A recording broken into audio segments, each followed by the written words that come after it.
Capítulo 12. Valores e seu contexto.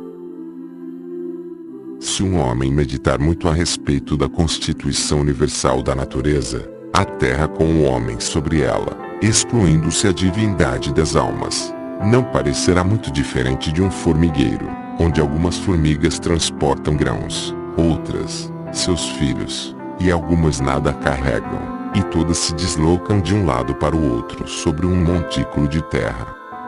Francis Bacon. Retomemos a história que começamos a esboçar anteriormente. A Terra havia se formado e sua crosta se resfriado. A água em sua atmosfera havia se condensado em oceanos. Porém, em vez de ser atingida por um meteoro, ela não foi, dada a constituição da Terra primitiva, com todos os elementos necessários à formação da vida presentes, forjados, como vimos, no interior das estrelas. Foi natural o surgimento da vida, pelas simples leis da química. Muito bem, a vida surgiu. Isso alterou a constituição básica da realidade. Não há motivo para pensarmos dessa maneira. A vida é perfeitamente compreensível em termos naturais. Então continuemos. As primeiras formas de vida surgiram relativamente cedo após a formação dos mares primitivos, talvez 4 bilhões de anos atrás, e lembravam algo como bactérias. De início, utilizavam os próprios nutrientes que havia nos mares primitivos como fonte de energia. Porém, conforme esses nutrientes se tornaram escassos, instalou-se uma crise energética, a qual foi contornada pelo desenvolvimento de organismos fotossintetizantes, os quais começaram a liberar oxigênio na atmosfera, possibilitando a formação da camada de ozônio, que passaria a filtrar parte da radiação solar, algo importante para que a vida pudesse explorar ambientes terrestres. Em certa altura, organismos desenvolvem a capacidade de respirar oxigênio. As coisas estão progredindo, mas é tudo ainda bastante rudimentar. Levou muito tempo para a vida tornar-se complexa, desde seu surgimento, até 550 milhões atrás, intervalo conhecido como pré-cambriano. Toda a vida consistiu basicamente de organismos unicelulares, à exceção de algumas formas de vida invertebradas que começaram a aparecer no fim desse período. Protozoários, algas e invertebrados. Por 7/8 do tempo em que a vida existiu, ela foi só isso. Porém, 550 milhões de anos atrás, ocorre um súbito e astronômico aumento de biodiversidade conhecido como explosão cambriana. Desse ponto em diante, tudo se diversifica e sofistica com espantosa rapidez, e a vida como a conhecemos. Tivemos então a formação dos primeiros peixes e das plantas terrestres. Depois apareceram os anfíbios, e então répteis e insetos, que conseguiram levar a independência do ambiente aquático um passo adiante.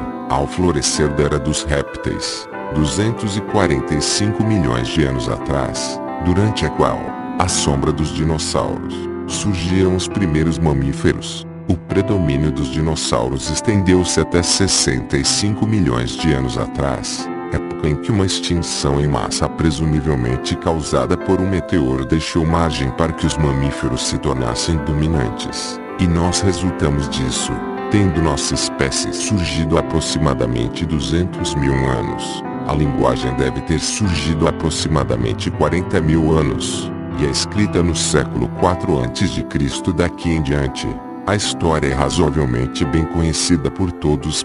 36 Temos a Idade Antiga, com os gregos e os romanos. Depois a Idade Média, 10 séculos dominados pelo cristianismo.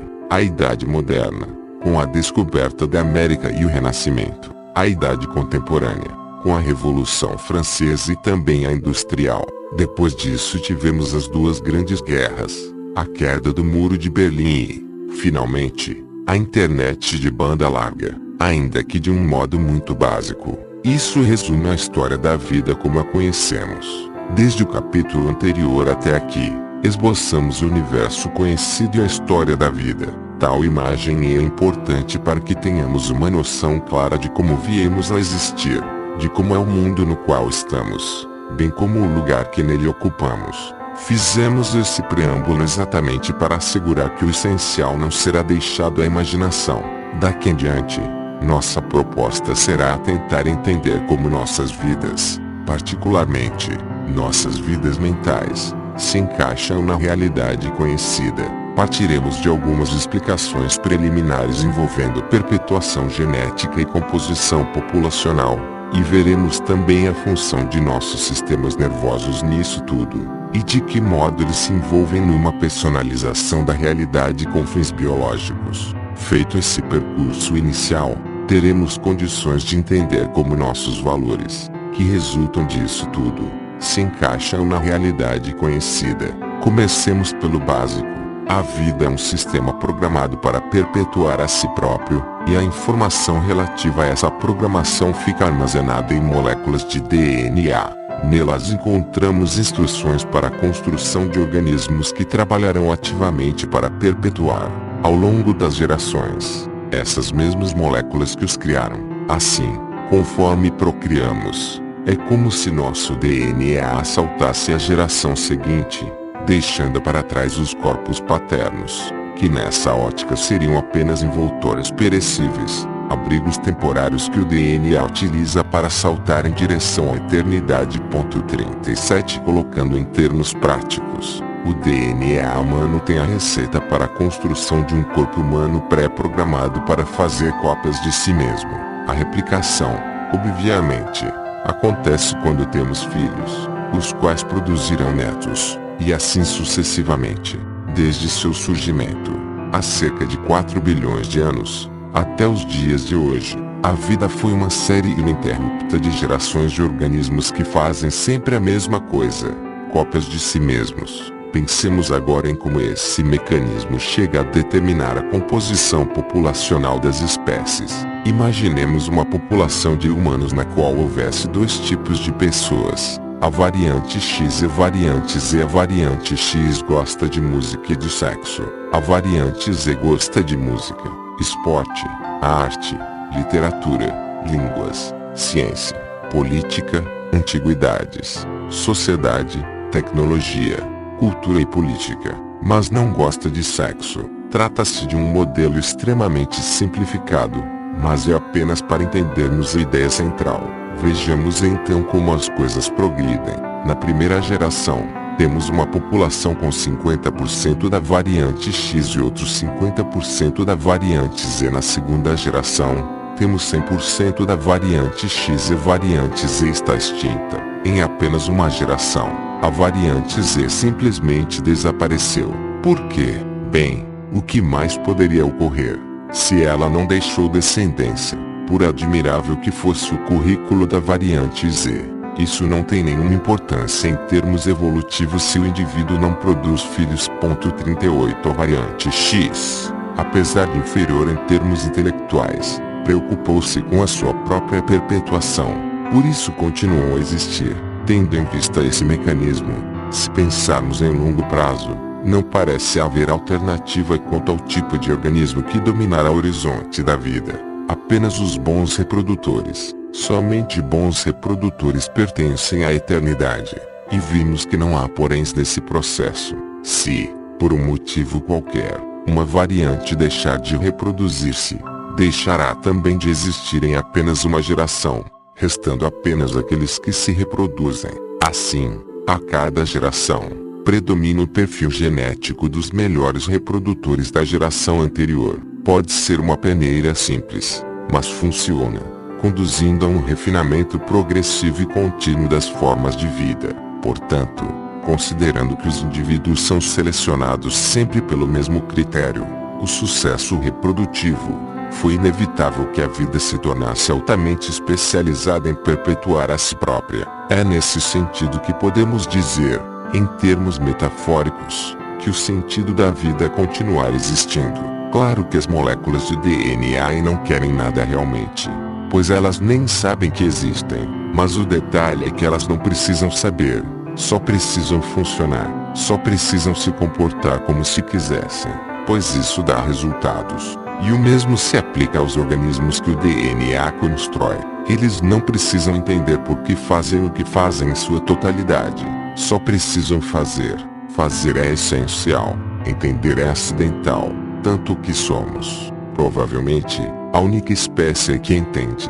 Ao longo de sua evolução, as formas de vida se tornaram tão complexas, tão sofisticadamente interdependentes, tão espantosamente engenhosas em seus comportamentos, que nós, ao nascer neste planeta no presente estágio da evolução, e ver isso tudo já pronto, funcionando tão harmoniosamente, temos a clara impressão de que deve haver algum objetivo maior dentro disso tudo, mas não há, não precisa haver.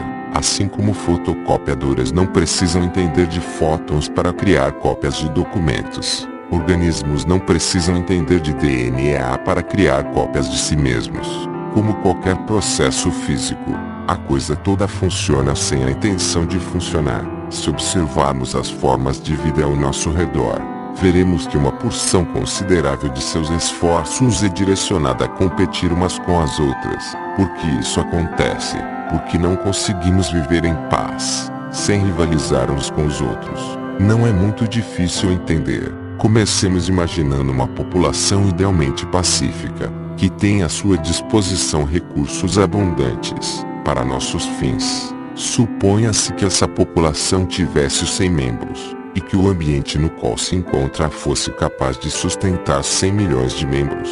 De início, não haveria nenhum problema. Eles simplesmente continuariam fazendo o que sempre fizeram, viver em paz. O caso é que, havendo recursos abundantes à disposição, a tendência é que os organismos reproduzam-se livremente até atingir os limites que o ambiente é capaz de sustentar.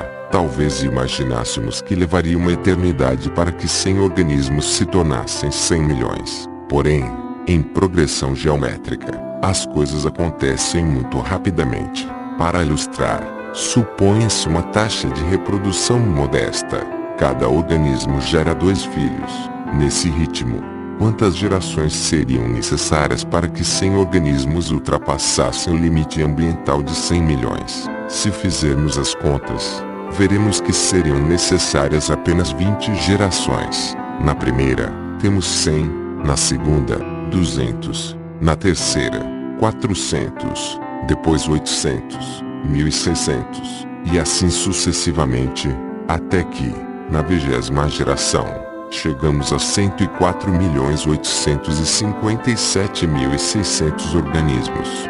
104.857.600 são mais organismos do que o ambiente é capaz de suportar, queira-se ou não.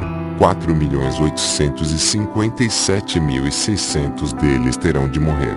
Mas é claro que nenhum organismo quer morrer. Então o que acontecerá? Eles precisarão competir entre si pelos recursos, arruinando a possibilidade de continuarem a viver em paz. Mas isso não é tudo. Observemos também que, como resultado dessa disputa define quem vive e quem morre, a próxima geração será composta sempre pelos melhores competidores da geração anterior, piorando cada vez mais a situação, ao menos em termos de pacificidade. Portanto, mesmo que a paz, a princípio, seja possível, ela deixa de ser uma opção assim que os recursos tornam-se escassos, sendo automaticamente substituída por uma crescente competitividade.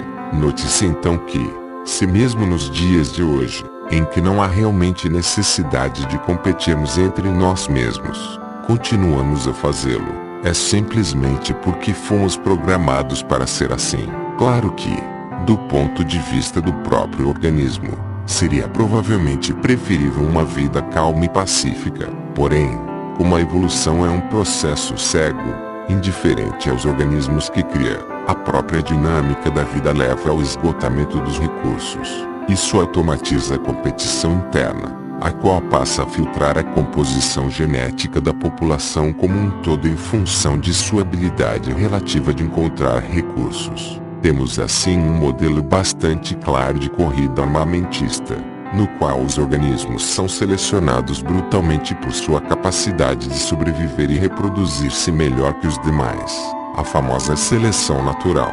Até que, Apenas esboçamos um quadro básico da vida, explicando de que modo evolui e de que forma isso define nossas prioridades biológicas. Agora pensemos em nosso próprio caso. Nossa espécie costuma orgulhar-se de ter grandes cérebros. Mas para que servem cérebros? Bem, imaginemos um organismo sem cérebro, e suponhamos que fosse possível sobreviver assim. Ele tem olhos que captam luz, e a luz é transmitida a lugar nenhum. Tem músculos que não são controlados por nada. Ele não foge diante de ameaças, pois não há nele nenhum sistema capaz de reconhecer esse tipo de situação e definir as reações mais adequadas. O organismo simplesmente ficaria inerte. Isso deixa óbvia a função dos cérebros: funcionar como controladores dos processos orgânicos e como processadores de dados, possibilitando aos organismos discernir as ações mais adequadas com base nas informações que seus sentidos coletam do ambiente. Assim, conforme interpretam a realidade, cérebros permitem que os organismos guiem a si próprios pelo mundo em busca dos recursos de que precisam para sobreviver. Desde um anfíbio fugindo do sol até uma pessoa na fila do cachorro quente, a ideia é guiar o organismo da melhor forma possível em função de seus interesses. Quando observamos isso tudo do lado de dentro, na perspectiva do organismo, parece fácil entender por que se faz o que se faz. Porém, quando olhamos para a realidade em termos puramente físicos, nada realmente se distingue de nada. São átomos disto interagindo com átomos daquilo, todos segundo padrões determinados, porém ultimamente caóticos e sem sentido.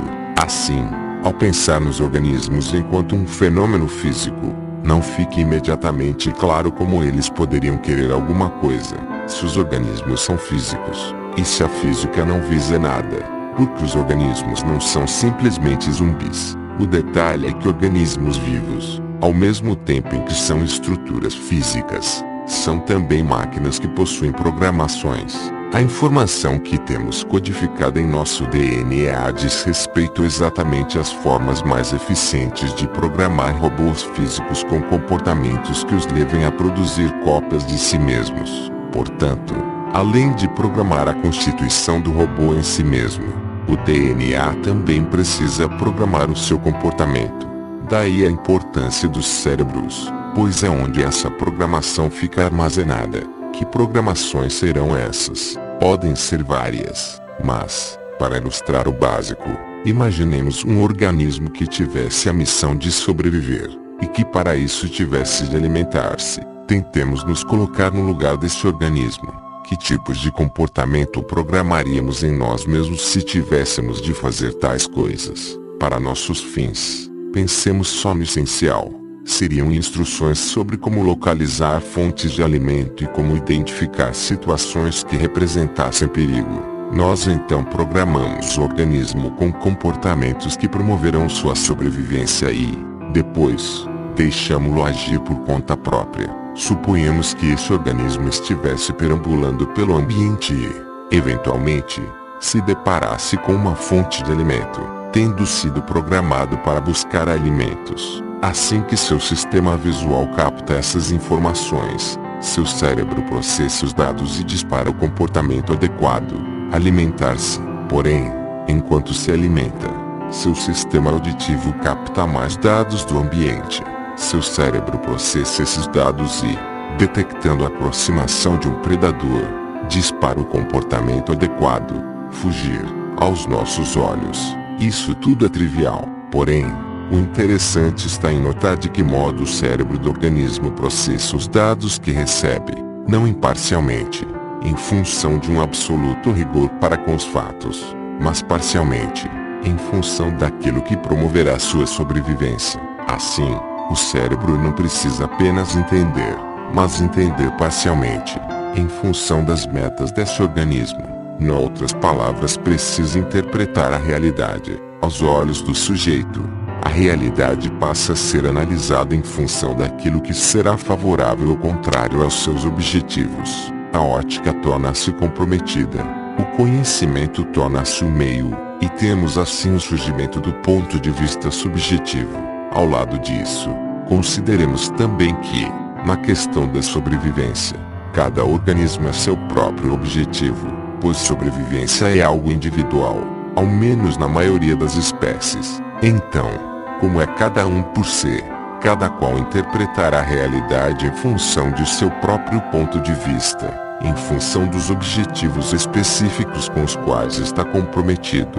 E é assim que a realidade passa a depender dos olhos do observador. Nesse processo de interpretação, os dados coletados da realidade física são, por assim dizer, personalizados por nossos cérebros em função de nossos objetivos, criando uma visão da realidade que só diz respeito a nós mesmos. Daí a famosa afirmação de que não vemos o mundo como ele é, mas como nós somos. Portanto, quando observamos a realidade do ponto de vista de um ser vivo, não é apenas a realidade que vemos. Nossas necessidades influenciam grandemente o resultado. Apresenta-se diante de nós uma interpretação da realidade já processada, modelada em função de nossas necessidades. O processo, em linhas gerais, ocorre da seguinte forma: primeiramente, a realidade nos é apresentada aos sentidos, em sua forma crua e impessoal. Mas não é isso que vemos, mesmo porque o mundo em si mesmo não tem uma imagem, só tem uma estrutura física, para ser transformada em imagens mentais. Essa informação é enviada à central de processamento visual de nossos cérebros, que analisa esses dados e extrai deles tudo o que parecer relevante. Feito isso, a realidade nos é reapresentada na forma de sensações visuais, que é o que percebemos conscientemente.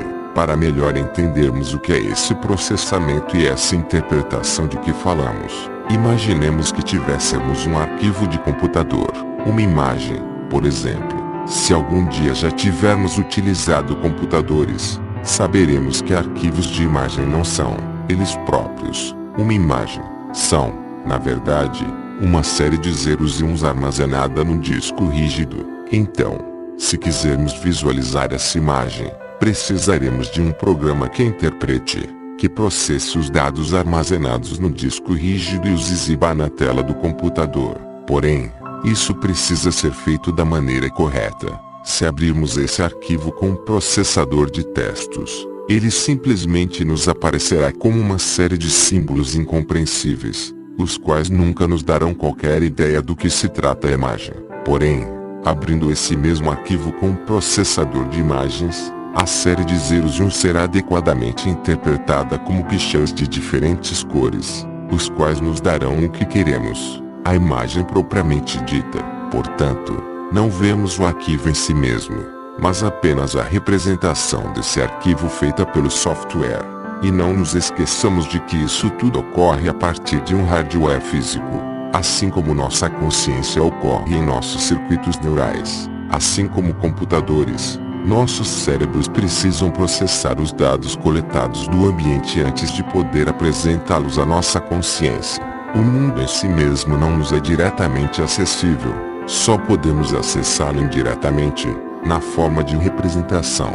Isso ficará evidente se considerarmos que, no caso da visão, não vemos os objetos em si mesmos, mas apenas a luz que esses objetos refletem. O mundo precisa estimular nossos sentidos para que o percebamos, e o modo como interpretamos essa percepção dependerá de como nossos cérebros estão programados. Portanto, ainda que o mundo exista por si mesmo, não podemos conhecê-lo por si mesmo, mas apenas como ele se mostra a nós, ou seja, por sua aparência. Porém, como cada qual vê o mundo a partir de seus próprios olhos, o mundo parece a cada qual um pouco diferente, e disso nasce uma das questões mais tradicionais da filosofia, distinguir entre aparência e realidade. Uma questão sem dúvida interessante, mas que, para nossos fins, não há necessidade de abordarmos em detalhes, mesmo porque muitos já o fizeram, e com notável competência.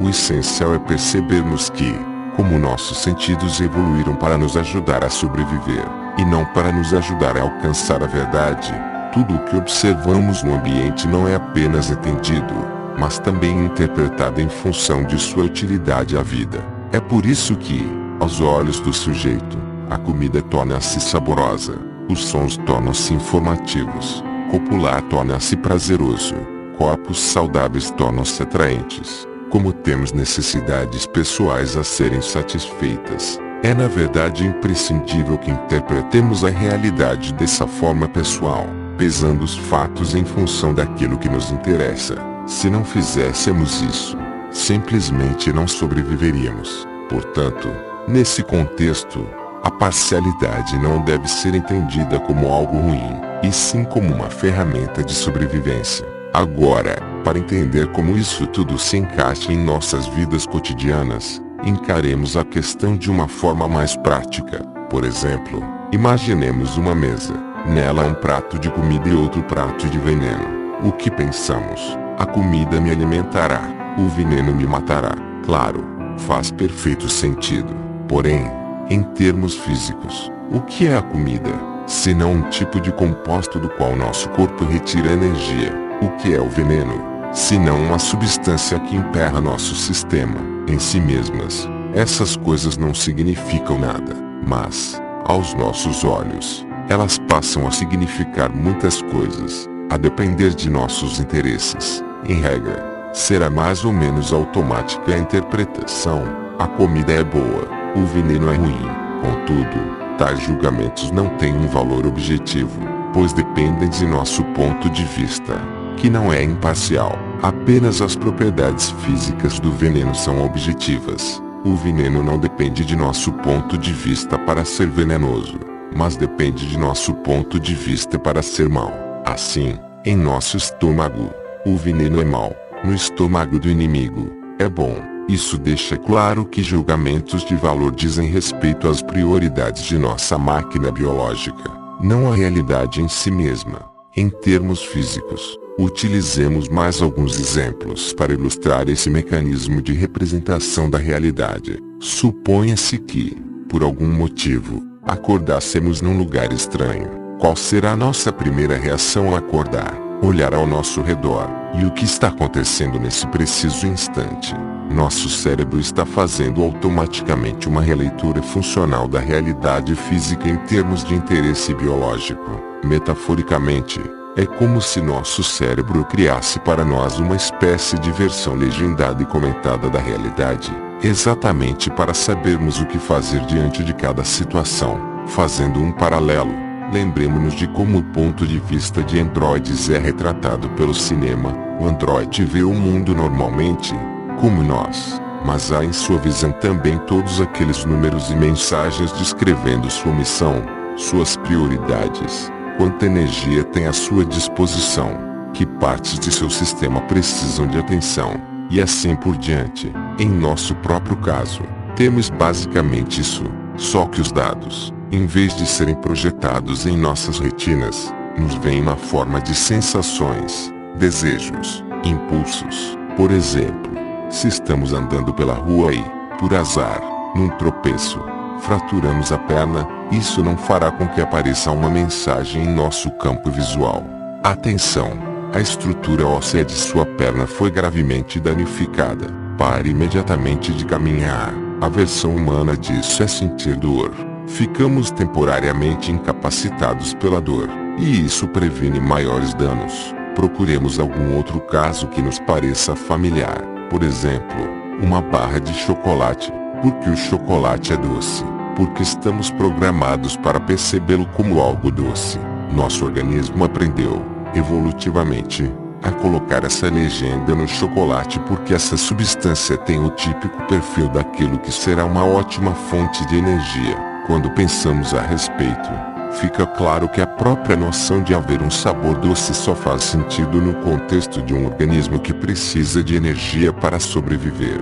E a capacidade de sentir sabores evoluiu exatamente como um meio prático de distinguir que substâncias são capazes de nos fornecer energia, tanto que nem entendemos como isso tudo acontece em nossos cérebros. Assim, o chocolate existe por si mesmo, e sua energia está nas ligações químicas das moléculas que o compõem, mas a doçura está em nossos cérebros. Ela é, por assim dizer, uma linguagem que a vida inventou para si mesma. A doçura não é uma propriedade fundamental da realidade, mesmo porque, em si mesmo, o chocolate não tem sabor, cheiro, textura, cor. Porém, Aos nossos olhos, aos olhos da vida, ele passa a ter isso tudo, sendo óbvio que nosso cérebro cria tais sensações, não para nos iludir, mas justamente para informar nossas ações. Assim, a cor marrom, o sabor doce, a textura macia,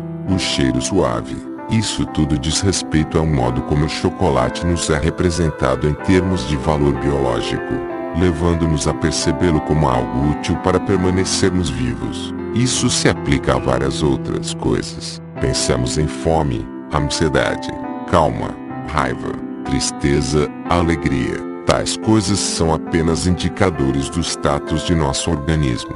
Naturalmente, não estamos dizendo que a fome não existe, mas que ela existe de um modo diferente da maçã que comemos para aliviá-la. A existência da fome é mental, relativa ao próprio organismo, cumprindo o papel de sinalizar quando precisamos de energia. Isso se comprova pelo fato de existirem comprimidos que suprimem nosso apetite. Como a fome é apenas um sinal criado por nossos cérebros, isso é bem simples. Contudo, não se sabe de comprimidos que suprimam nossa necessidade de comer para permanecer vivos. Claro que, para todos os fins, poderíamos gerar artificialmente uma sensação de perfeita saciedade, como se houvéssemos acabado de nos banquetear, recriando inclusive o sabor de cada alimento. Mas essa experiência obviamente não teria qualquer valor nutricional. Portanto, enquanto o sabor dos alimentos é subjetivo, seu valor nutricional é objetivo. É diferente o modo existir de cada coisa. Não que isso seja desesperadoramente interessante.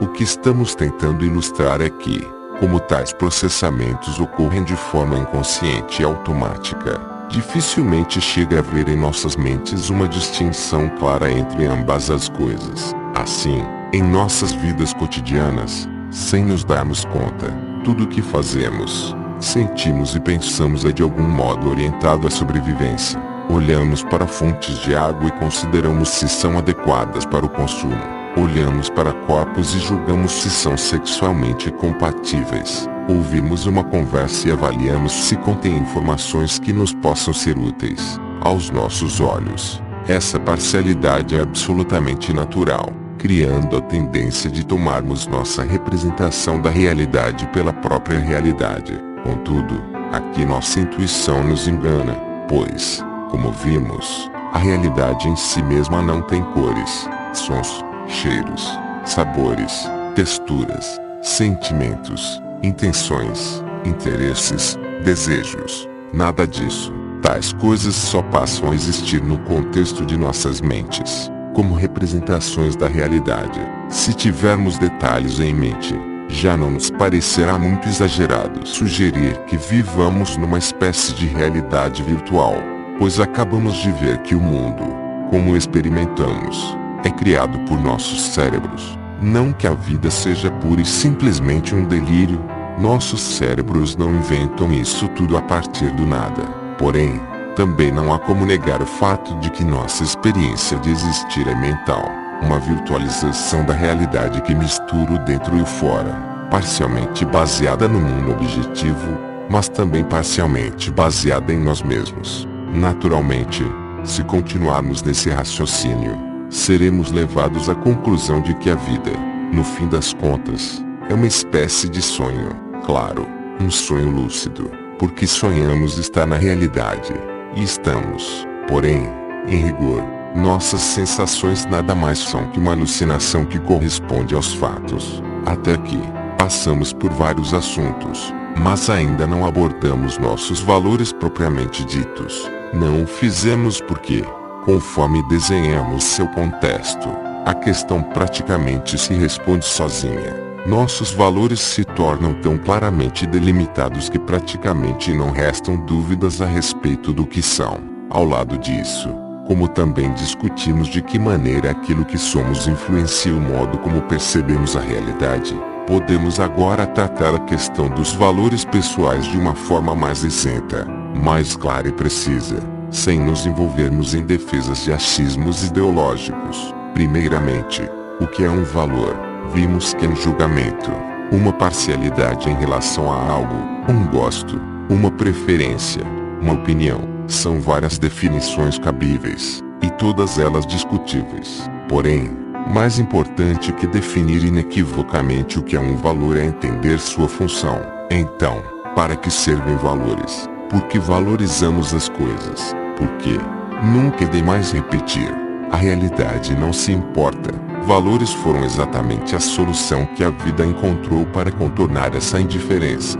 Além disso, considerando que a realidade em si mesma não pende para ninguém, e que também não pode ser controlada, no sentido de induzirmos milagres, fica claro que ela nunca passará, em termos biológicos, de um pano de fundo, de um meio no qual a vida se propaga. Em outras palavras, o jogo todo terá de ocorrer em termos de quais organismos são os melhores mecanismos. Naturalmente, se a realidade não se importa com os seres vivos, eles próprios terão de fazê-lo, e é justamente isso que fazemos. É o que todos os seres vivos fazem, exatamente pelo fato de a realidade física não se importar com a vida.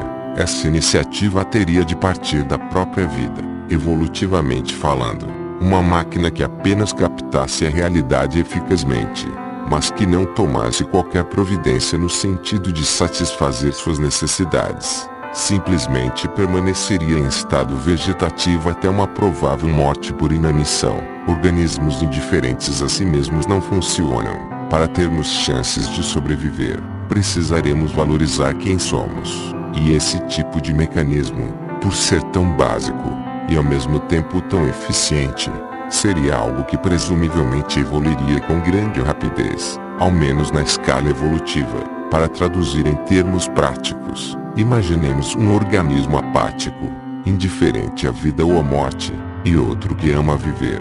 Não é óbvio que, diante de situações adversas, os organismos que o julgassem suas vidas importantes lutariam mais bravamente para defendê-las? Não parece ser outra razão pela qual julgamos importantes as nossas próprias. Em geral, todos pensamos ser importantes, mas baseados em quê? Temos alguma razão? Temos alguma evidência? Não temos nada. Até onde podemos perceber? Simplesmente nascemos assim. Então, sendo esse o caso, parece claro que nosso amor pela vida deve ter evoluído ao longo das gerações como uma forma de nos motivar a comportamentos que conduzem à perpetuação da espécie, assim como nossa fome evoluiu para que mantivéssemos nossos estômagos cheios. No fim das contas, é só isso.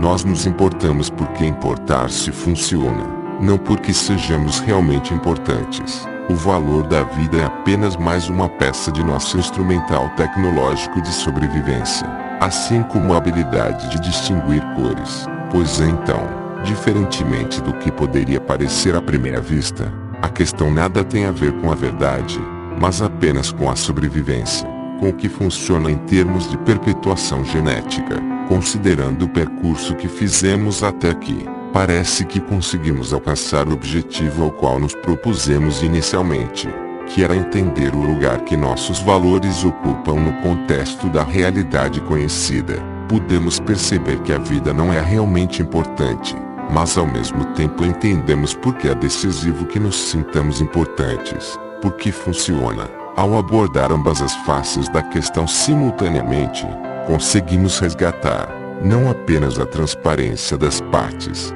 mas também integrá-las numa só visão. Claro que, aos nossos olhos, essa visão talvez pareça algo vazio e sem significado. Na verdade, não deixa de ser, mas isso também não muda nada. Como máquinas não precisam de significados para funcionar, seria mesmo ingênuo esperar houvesse um porquê nisso tudo, uma verdade por detrás de nossas vidas. Antes de encerrarmos, resta apenas tecermos alguns comentários acerca da distinção entre possibilidades físicas e possibilidades práticas. Comecemos pelo exercício mental de nos colocarmos no lugar da realidade física, porém do ponto de vista de um organismo biológico.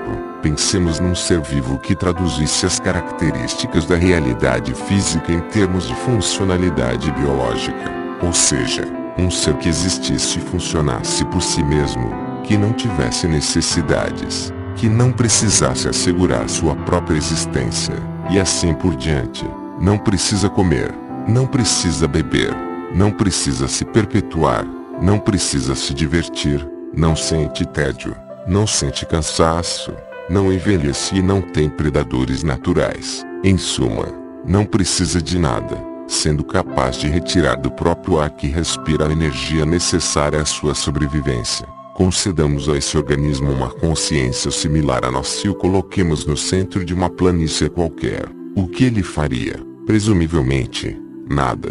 Por exemplo, digamos que passasse um organismo à sua frente. Por que matá-lo, se não representa perigo nem servirá de alimento? Por que unir-se a ele, se não tem necessidade de nada que o outro organismo possa oferecer, para todos os fins? Ele sem dúvida entenderia o que está se passando ao seu redor, entenderia porque os demais organismos fazem o que fazem, mas ele próprio não tem essas necessidades, não vê razão para explorar o ambiente, pois não precisa localizar fontes de alimento, não precisa cortejar parceiros sexuais, não precisa identificar predadores, e nenhum tédio lhe causa essa inatividade toda. Poderíamos inclusive lançá-lo num vulcão. Daria no mesmo.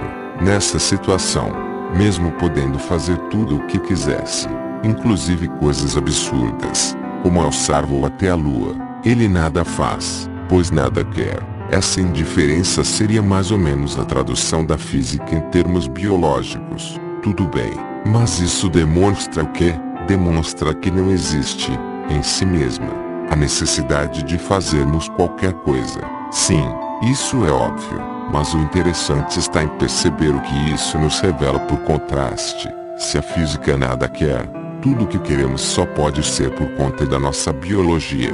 Então, na medida em que precisamos fazer algo, esse algo obrigatoriamente remonta às nossas necessidades biológicas, que por sua vez remontam à continuação de nossa existência, que por sua vez não remonta a nada. Assim, nossos valores, que a princípio seriam completamente arbitrários, limitados somente pelas possibilidades físicas, na prática não podem ser tão maleáveis, pois ficam circunscritos às possibilidades que nossa maquinaria biológica oferece, as quais foram esculpidas ao longo de nossa história evolutiva. Só seríamos perfeitamente livres para valorizar o que quiséssemos se tivéssemos à nossa disposição todas as possibilidades físicas. Mas não temos. Então, seja o que for que façamos, agimos com base numa valorização arbitrária de determinados aspectos da realidade que se revelaram importantes à sobrevivência em nosso passado evolutivo. Claro, podemos escolher, mas essa escolha sempre ocorre dentro de espaços determinados, criados pela própria biologia. Por exemplo, podemos gostar mais de peixe que de frango. Podemos gostar mais de história que de psicologia. Podemos gostar mais de astronomia que de matemática. Essas variações nossa mente está perfeitamente capacitada a acomodar. Contudo, outras não. Por exemplo, não podemos sentir prazer ao comer pedras. Não podemos preferir não sentir dor ao fraturar um osso. Não podemos deixar de nos zangar quando falhamos. Não conseguimos nos sentir bem se não tivermos algo de que nos ocuparmos. Ou seja, só podemos encontrar prazer naquilo que nossos circuitos cerebrais foram previamente programados para reconhecer como algo bom. Em algumas questões, temos a escolha, noutras, não.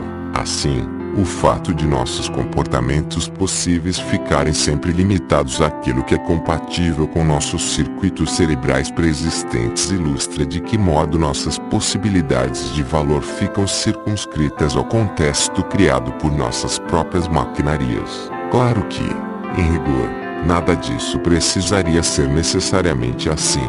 Da mesma forma que abutres encontram prazer comendo carniça, nós poderíamos encontrar prazer comendo terra, desde que nossos cérebros estivessem programados para isso. A princípio, as configurações possíveis são virtualmente infinitas, mas, dada a programação prévia de nossos cérebros, somos quem podemos ser. Vivemos restritos às possibilidades que nossa maquinaria atual nos oferece, e há claros limites quanto às formas de viver que nos podem ser satisfatórias. Daí nossa moral não ser totalmente arbitrária, como costumam supor os relativistas.